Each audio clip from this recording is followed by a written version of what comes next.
ئەم دارخورمایانە پیشانمان دەدات کە لە فلۆریداین، بەڵامەوە ئاسانە کە لێت تێک بچێت ئێستاکە لەکوێی گڕوتینی ڕۆژە کۆتاییەکانی کەمپینی سەرۆکایەتی ویلایەتە یەکگرتووەکانی ئەمریکادایی.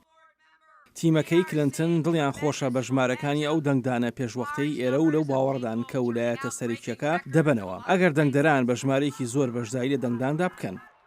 هەروەها دۆناڵد ترامپیش دوێنێ شەمە لە فلۆریدا بوو بەرەوەی بڕوات بەرەو نۆرس کارۆلینا کە ئامانجێکی دیکەی سەرەکی ترامپە. ئەم گردبوونەوەیە خەڵکانی زیاتری لەوەی هیلەری ڕادەکێشێت. پشتیوانانی ئەو 5 کاتژمێرە زووتر هاتوون بۆ دەستخستنی باشترین شوێن و هەروەها دڵنیان لەوەی کە کاندیدەکەیان دەیباتەوە. ئەمڕۆ دۆناڵد ترامپ و هیلاری کلنتن خۆیان بۆ وادەی خولەکەکانی کۆتایی کۆبوونەوەی کەمپینەکان ئامادە کردووە. 2 ڕۆژی بەر لە هەڵبژاردن جیهان بەخۆیەوە سەرقاڵ دەکات.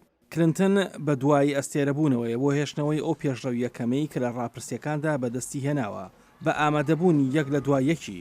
ئاهەنگی بینۆسێ و کەیتی پێری و ڕۆژێک بۆ بینینی باراک ئۆباما تەرخان دەکات. هەروەها یەکەمین ئافرەتی وەزیری دەرەوەی ئەمریکا مادلن ئۆلبرایتیش کە دواتر کارەکە لەلایەن خودی کلنتۆنەوە تەواوکرا پشتیوانی خۆی بۆ هیلاری ڕاگەیاند. ترامپیش لەلای خۆیەوە بە گەشت بە سەرانسەری وڵاتدا هەر لە ئایواوە بەرەو مینستۆتا و میشیگن و پەنسیلڤانیا و ڤێرجینیا، فلۆریدا، نۆرس کارۆلینا و نیو هامشایر. لە دوایمین ڕاپرسێکی گەورەدا کە لایەن ABC واشنگتن پۆستەوە بەیانی ئەمڕۆ یەکشەممە بڵاوکرایەوە، کلنتن لە 5 خاڵ لە پێش ترامپەوەیە کە 45 بە 43 دەکات.